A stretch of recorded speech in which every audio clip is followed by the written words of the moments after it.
I'm playing Pac-Man. It's my second life. The joysticks in my hand, I'm unstoppable. High score secrets, I've got them all unlocked. Memories rush back like a time machine. Take me back to the arcade, where I spent my younger days. In the black lights glowing on a pocket full of tokens. Dance and groove to the beat. On the pixelated screen we meet. New wave melodies playing loud. Lost in the arcade, my heart is found. Guitar and red session, we were all quite excited. Popping tokens in the cabinet, it's the thrill of the fight. We saved the world through pixelated dreams. We're the greatest generation with a faded acid jeans. Take me back to the arcade, where I spent my younger days. In the black lights glowing on a pocket full of tokens. Dance and move to the beat. On the pixelated screen we meet. New wave melodies playing loud. Lost in the arcade, my heart is found. Jelly bracelets popping, teeth, hair oh so high.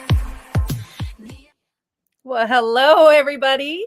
Welcome back. And I am so excited for you to be here for this session with two incredible people I will bring up from Swivl. And I have a mirror in my classroom. And let me tell you, it is a game changer. So let's bring Sara and Brian up. Hi, y'all. So good to see Hi, you. Erica. Hi, everybody.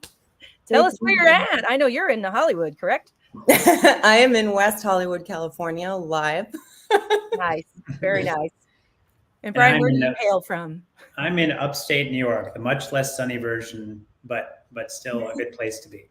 I'm in Boston, so I'm right next to you. Oh, that's awesome. But we are so excited for you to be here. I want to pass it off to you because they don't want to talk to me. They want to hear from you. So I'll bring up your screen and take it away.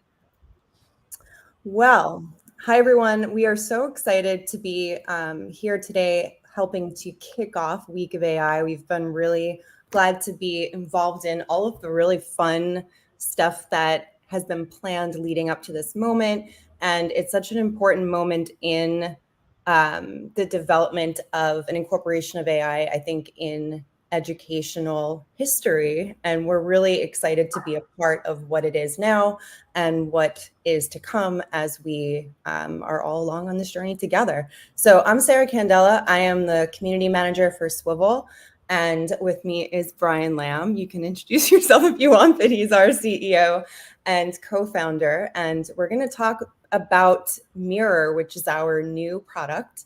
And we're going to talk about how we use AI with Mirror to prioritize reflection. Brian, I don't know if you want to introduce yourself a little bit more. Sure. Yeah, so I'm the co-CEO and co-founder of Swivl. We actually founded the company out of my garage. And I've played a role in every step of the way in building the company, the products, working with thousands of schools along the way. My background is in design thinking. I went through design at Stanford. And actually, for a couple of years after I went through the curriculum there, I was also an instructor in their design courses, Introduction to Visual Thinking, and some of the earlier D school classes. And so that's kind of my formal training. And we apply that to all of our product development work, as well as what we're doing with Mirror. And the last thing I'll say is we're not going to hold you till 3:30 tomorrow afternoon. We're only going to present for 30 minutes, so it's 6 to 6:30. Anything else you want to add there, Sara? No, I think people are excited. I'm seeing comments coming in. I'm for some reason unable to comment back, so I'm going to verbally comment back to people if I can, if I see opportunity as we go on. But people are saying that they are seeing things about, or little whispers or rumors about Mirror around. And I think this is a great opportunity for us to kind of be in front of people and show them what we're working on and how excited we are to help get this kind of technology into your classrooms, because we think it's transformative. So I think we're ready, Brian. All right, let's do it. Well, we're going to start with just a little thought provocation about what AI presents both to the world and to education in particular. And that is, it presents a paradox, two competing ideas in one that you have to figure out how to resolve. I think we're all here because we all know that AI opens up amazing and exciting possibilities to accelerate learning, engagement, and entirely new skills and human capacities. And we want to see the tools and the technologies that are going to help us figure those things out. And that's the exciting potential of AI. We also know that it has some complicated challenges. It does promote pathways for cheating or interfere with motivation in some cases. And those challenges could limit outcomes and possibilities if they're not managed well. And this is the paradox that we're presented with to figure out how to make sense and use of AI in education and really realize the possibilities that it presents. And I would add on to that, I think on both sides, I think it's entirely justified to be excited about its potential. I actually think it's entirely justified to be a little fearful about what it does. And so, there's a need to resolve this paradox. And our proposal, and what we'll walk through here today, is the idea that using AI to help us reflect better instead of to help us engage better has the potential to resolve this paradox in some really unique ways. And we're going to run through exactly how that works. Generally, we're advocates of reflection. We think of ourselves as a reflective tools company, but it's really based around this belief that reflection itself is its skill. And it's an essential skill to survive and thrive in the modern world. As you all know, the world is changing very quickly, arguable whether humans are keeping up with it or not already. And there's really no way to train every student, every teacher to be ready for everything they're going to encounter in life with this rate of change. And so the skill that becomes important to stand out around that is to learn from experience, which is the basics of what reflection is. It's the ability to take some experience that you have that you are subject to and to extract learnings, turn them into concepts, and be able to apply them in your next experiences. Now, we see that as essential to thriving. We see that as essential to producing the educational outcomes that we all want to see. That said, we think there needs to be better reflective foundations than ever for us to realize the potential of reflection. Most practices around reflection are summative, or in the teacher's cases, it's done once a semester, once a year. In students' cases, it could be an end-of-year reflection. Of course, there are educators that are more proactive than that, but the rule is it's an uncommon act. In reverse, with this rate of change, with this need that we have to be more adaptive than ever, there's now nearly a daily need to develop understanding from experiences that you have, or to better regulate yourself against the challenges that you're up against, or to tune our mindsets to be more constructive and motivating than ever, and to continue to push the boundaries of our self-awareness and the awareness of how the world works. And fundamentally, the rate at which we need to be doing that is not something that teachers, administrators, coaches have the time to do at this point in time. So along comes a technology that has the potential to do that. Our tool, we call it Mirror. There's both a software application that's coming that's going to be available for iOS, Android, web. And we have a hardware solution that has that software on it today that is available today, and we'll talk about that in a second. And so you can think about it in many dimensions. And we think about it, our highest level thinking about it is that it reveals the hidden curriculum of education, work, and life through reflection. And I'll explain what I mean by that in just a moment. At its most basic level, it's a tool to develop reflective skills, and to do that through voice-prompted conversations. We use AI to generate good reflective prompts. and AI to bring reflective insights that help you build those better skills to be the foundation you need in classrooms and beyond. And what I mean by reflective insights is you can take the transcripts of those conversations that you have with our software and automatically, using AI, generate encouragement on the challenges they may be encountering, or feedback on how they're trying to master a concept, or scores on how they're reflecting. And there's going to be more insights I'll show you in a second, but there's a lot of dimensions that we can take this into that really set a foundation for what reflection is. And the cool part about it is we can do it on some of these foundational learning theories from, say, Piaget. Building in, AI actually understands these theories. It actually understands how they did their original interview and talk-based work, and we can apply that to each reflection and then teach teachers and students how to build off of it, which is the really exciting opportunity. Chime in here, Sarah. Yeah, so we have been talking a lot to teachers who have been using Mirror for a few months now. We've been running a really successful demo program where teachers have been trying it in their classrooms for free this spring. And throughout what we're talking about today, we're just going to give you some little dip into insights that are from these classrooms that have been demonstrating it with us. And this quote here from a teacher in Albuquerque says, "Mirror has helped my students become comfortable with reflecting frequently. Their reflections are more candid and raw." And a lot of what we're seeing, I see people in the comments too talking about this type of reflection being more engaging. Maybe students won't rush and just feel like they have to get through it to get it done. We're seeing people, and this is like their students recognizing this before the teacher even does, but seeing people have students want to take a common journal or reflection activity at the end of an exam or an essay, and something you might put at the end or start of something, and automatically they're saying, I would rather do this with Mirror than to write in this notebook or than to hand in this exit ticket at the end of the week.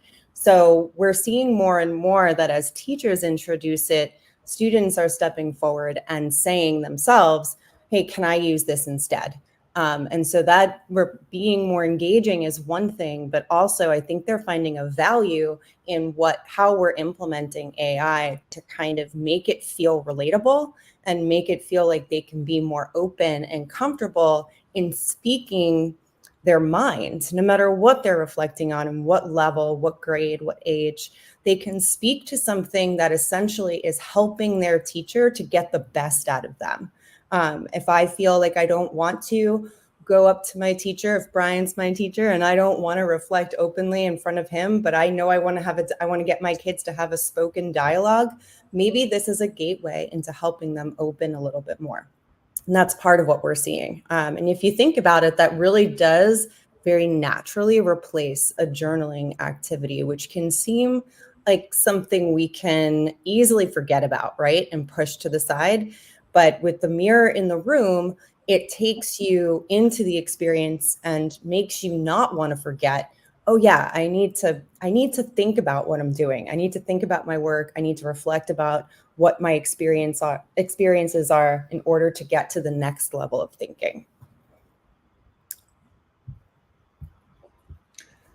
I'm going to take you a few steps further into how it works, just so you can understand both how we leverage AI and how it makes the experience easier and better. So what I'm showing you here on the image on the right is how a teacher sets up a reflection for their students. And what you can do is, with a brief voice recording that we transcribed or a quick written entry, it will automatically generate 2 to 4 reflective prompts based on good reflective practices based on that objective. And that's one of the ways we leverage AI. Coming soon too is going to be a lookup library table for learning standards. So you can actually bring in learning standards as your objective and then build reflective prompts off of that. And then we give a range of options for things that you can do to sharpen those reflective questions if you want to emphasize one dimension of learning or another. So if you wanted to emphasize more of the metacognitive aspects of learning, you might do a retrieval reflection. If you really wanted to test knowledge, you would do a depth of knowledge analysis. We're even building tools that would help you to, depending on the objective recording, help students think through how they manage their own personal devices in classroom and use metacognitive strategies to manage device distraction in classrooms. So there's lots of different ways you'll be able to set up reflections for different purposes and then adjust the dimensions, how short and how long, and what aspects of a reflection you would cover. Each of them lead to 4 or 5 reflective prompts that the students would experience through their short conversation. Once that's done, we run our AI agents to process that transcript and report back to both student and teachers scores and feedback. Just to answer Bobby's question, there's both teacher applications for sure and student applications. So this is being used in teacher professional development applications and in anything from kindergarten to 12th grade classrooms right now. These are kind of the core insights that we're going to be delivering in our next software release. So you're actually getting a preview of what's in development and is going to launch in a couple of weeks. But we can score understanding of an objective.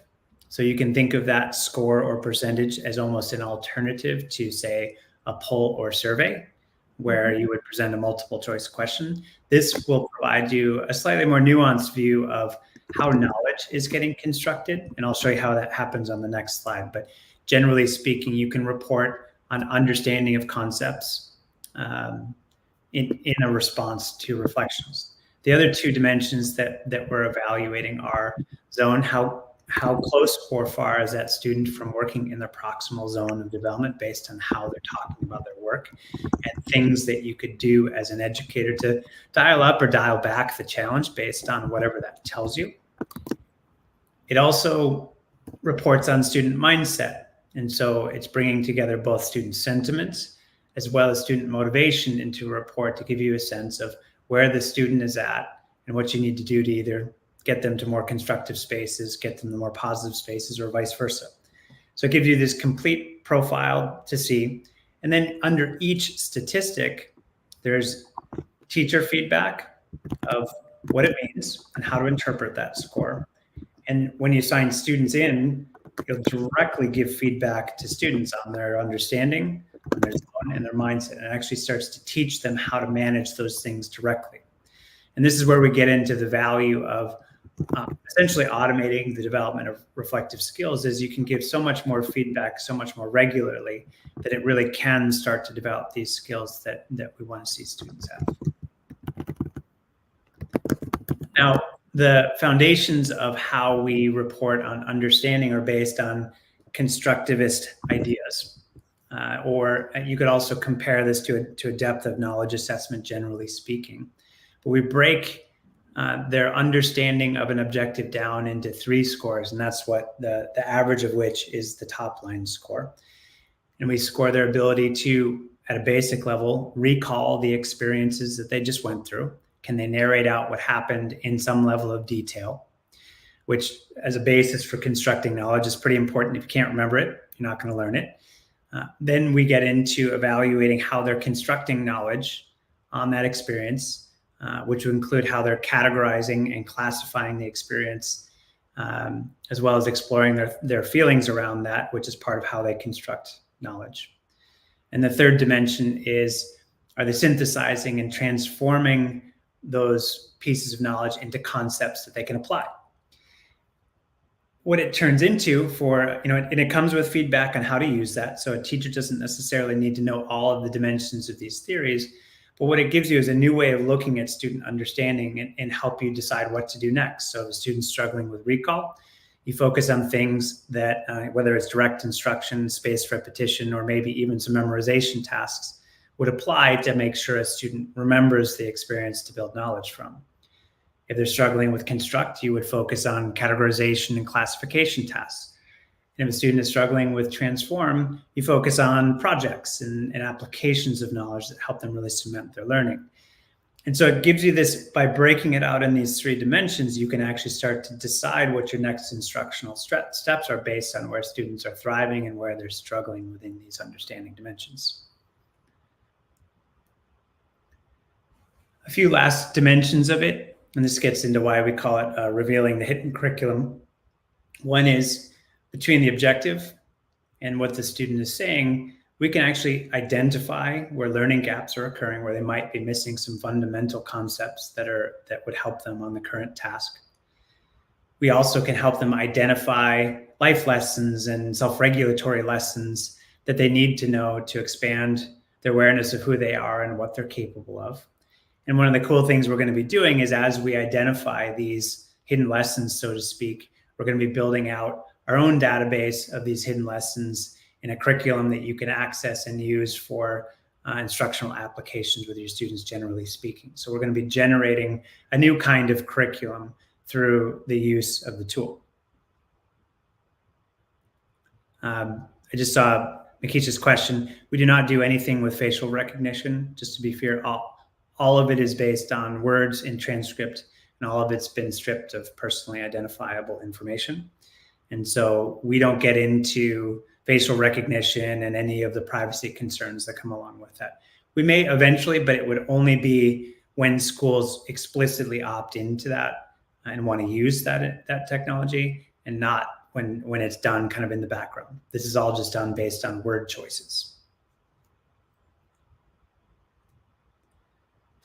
There's a long list of ideas that we have that we want to identify. There's some things that I can report we have kind of working in technology. You can assess a student's order of mind or stage of development based on Piaget's framework. You can assess cognitive biases exhibited by students and teachers and report back how they can improve them. And we can even identify when cognitive or social emotional skills are exhibited and do that according to different frameworks. And where we're at, it's relatively new technology, like anything in AI. And we're seeking educators that want to partner with us to find the insights that are most valuable. And if you have an idea, whether it's after this presentation or after you trial some more technology, we'd be happy to hear it and actually build around that. Kind of stepping back from what all that means is, we think it offers an entirely new way to peer inside your student's mind in a way that has never really been possible before. You can check for not just understanding, but how they understand on pretty much any learning task. You can use it to do things like measure the effectiveness of initiatives, whether it's new curriculum initiative, whether it's a district goal. These are all things where you can assess whole student development in a new way that you couldn't before. It's ideal, and I'll get into why I think this is the case, but an ideal assessment tool for any kind of project-based learning, whether it's STEM, STEAM, whether it's design thinking curriculum, anywhere where there's a project that ultimately requires a complex assessment of the learning that occurred. It's one way that you could repeatedly do the same thing and assess the learning. It helps improve behavior, motivation, and well-being of students. And ultimately is something that can accelerate PD initiatives, because PD can now be based on how students are thinking and understanding from their learning experiences.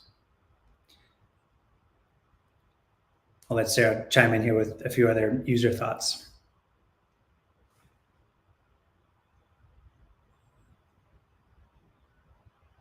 Sarah, you're... Sorry, I had muted. Before I explain that, I just wanted to answer a question about there being a link to become a tester. And we are going to give you a code at the end of this presentation that anybody who wants to be part of that free trial, that free demo period, you can go ahead and sign up. So another insight here, students are immediately curious about the scores and goal ability and evidence of thinking, which opens the door to conversations about growth. This is just a reflection of what we're seeing. Some teachers are telling us that their students are asking for that feedback and asking to see their scores. And when they see them, they're immediately thinking like, 65%. Like, how do I get to 75 tomorrow? Or how do I get that up to 95 by the end of the week? And we know that some of that is drawn by the fact that they are very aware of grades. But if we think of this as not a grade, like, open our minds up to what that possibility is. Like, what is a student who now is thinking about how to improve his own ability to self-reflect?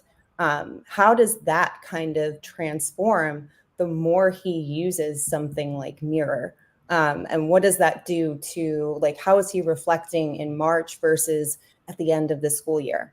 You know, what does that do to everything else that that student is producing and involved in, their relationships, their mindset, the way they talk to themselves, the way they talk about themselves? I think that we're really just starting to like graze the surface of what this actually could look like when we let students have this kind of just opening into their own mind. All those hidden insights, those hidden possibilities that Brian was talking about. Makes sense. I just noticed we've got just a couple of minutes. I want to share a few more things before time is out. So I'm going to switch over. So as I mentioned, there is a unique and original piece of hardware that goes with Mirror. It is also called Mirror. Couple ways you can think about this. For one, it is actually a direct replacement for the original Swivl. So it has a remote control microphone and a wide angle camera that will track a teacher and capture them while they move around the classroom. So anytime someone's looking to use video for observational purposes and feedback, this is a new platform that does that. But on top of that, what it does now that it's Mirror enabled is it turns into almost a kiosk or a station for students to walk up to anytime and have an AI guided conversation that gets assessed in the same ways that we've discussed. And so it gives you a way to prioritize reflection in the classroom by building routines and rituals around the device and just having it as a physical reminder that it's time to reflect. Then we get to the part that for me is kind of the huge opportunity with the hardware in particular. And that is we have features that allow you to set up step-by-step guided small group project work. You can see it set up here on the right where it's overseeing a student project building spaghetti cantilevers and guiding them through their work. It has a variety of tools within that space, like whiteboards, to help you think visually and do math problems. There's timers, there's recharge exercises. There's a lot of things you can do with that. And so while it takes a little bit of setup, which is why we present it this way, I think a lot of the potential of the hardware is going to come with what it opens up for small group work that is then always bookended by a reflection at the end of that exercise. So I think we're at time and I don't want to take too much longer, but there's two ways that you can get engaged with what we're doing. Well, three. One is we're giving away a mirror as a part of this event. So one of you could be the lucky winner. The second one, if you scan the big QR code on the screen, you can sign up for us to send you a free demo of the hardware and software solution. We'll ship it to your school at our cost and we'll take it back at our cost. So there's no cost to you. You can evaluate the technology, give us some feedback. And if it's a fit for some of your initiatives, we'd be happy to talk about how we can set you up with one long-term. And then if you're not interested in the hardware aspect of it, this QR code in the lower left corner, you can scan that and get on the wait list for the software release that's coming in about 30 days. And so that's a way to get notified for that app, give it a try, and see how it works in that context. We can try to answer a few questions, but I know we're at time and they run a tight ship around here, so I also don't want to take more than we're allotted. Yeah. Hi, Amanda. Oh, you're on mute. I'm on mute now too. Okay, cool. Hello. Hi. Yeah, I was just joking that it's such a tight ship that I was late to this presentation getting it started because the other one ran a little over. But yeah, no, the mirror is fantastic. I have one. I'm actually taking it to Scotland with me at the end of this month and introducing it to all my Scottish peeps over there. Aileen Wallace, she's going to be joining me. She's presenting on CurePod. So I like the idea of setting it up as a reflection station at the end of a presentation. I think I'm going to take a page out of, was it, who mentioned that? Rachel? Who said it? There's been a lot of comments in the last 5 minutes, so I think Yeah. I lost who said that too. I was looking. But yes, we have had some people, and I was mentioning that I recently visited Atlanta Public Schools, and I have a few more visitations coming up to different places where people are either using it as part of an existing school event, like having parents reflect at a student, like during a student like art show in the evening, having parents and students and teachers reflect on things that they're experiencing. And then everything from something like that to just traditional PD and PLCs, and getting teachers to think about their experience and their profession. It's truly a profound experience in itself, just watching the way people are developing their thoughts about how to use it, just putting it in front of them. So I'm excited to see all this enthusiasm here. I'm hoping every person in this chat is signing up for a demo right now. Some people already have them, which is so awesome.